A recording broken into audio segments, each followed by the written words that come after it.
Melbourne Cup of harness racing. I feel that every driver wants to win Interdominion, and I've been fortunate. I've won one, I've trained one, so I've been very fortunate through life to have that sort of luck in this business. The Interdominion Championships. There is no greater prize in Australasian pacing.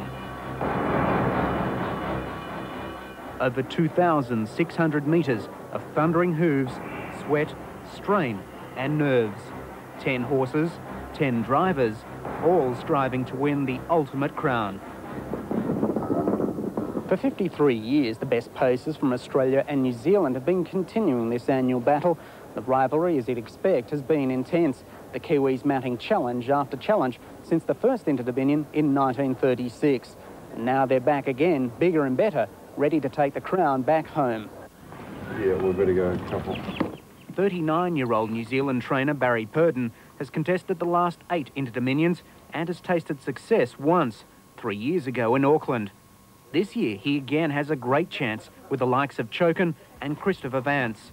Both are Miracle Mile champions, but as Barry knows all too well, the slightest mistake can be a costly one in this series. You've got to be mindful that you've got to get points, and you know, if you get a bad run or get checked in the running, it can stop you getting in the final, even if you've got a good horse. So I suppose you're a little bit apprehensive going into the race, hoping nothing goes wrong. And if you're good enough, you are, and if you aren't, you aren't. 9-year-old mare Blossom Lady is another of the top-line Kiwi challengers, vying to take the title across the Tasman. Her form too has been impressive, winning several big races in the lead-up to this series.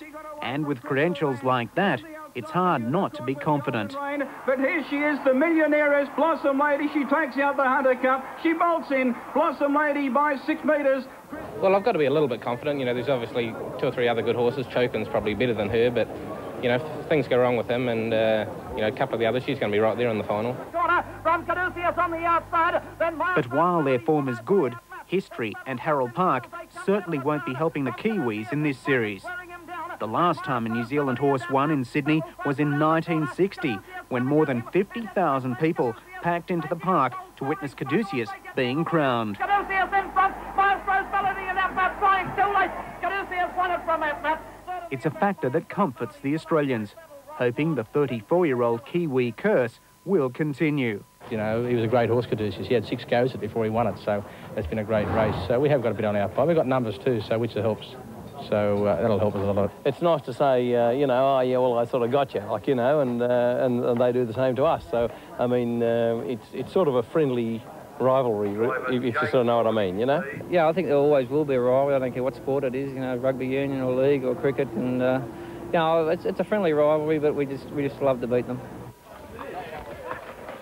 Champions like Brian Hancock and Vic Frost can talk from experience, having each won an Interdominion. Others, like Chris Gleeson, are yet to even make a final. And Landon, 3-1 at 11 are official. How does it feel being in an Interdominion for the first time? Oh, well, it's a real buzz, you know. There's sort of been a lot of excitement at home through the week and a lot of hype leading up to it, and then you go out on the track and big grandstand full of people, and especially on your home turf, or you hope that you go out and run a nice race and drive a good race. You mentioned your home turf. I mean, it is, you know, there's a lot of rivalry between the Australian drivers and then the New Zealand entrants. Do you feel that out there? Oh, yeah, it's sort of every man for himself out there, really. You know, I suppose states and you know, home cities and whatever get forgotten about, and it's every man for himself, and it's good hard racing. It's solid. It's on all the way, and you just sort of you got to save every inch of ground, really, and save every inch of energy for the finish, really. One thing is certain: there's no certainty in the Interdominion, and that's what the attraction is of this series. Any horse and anybody is capable of winning.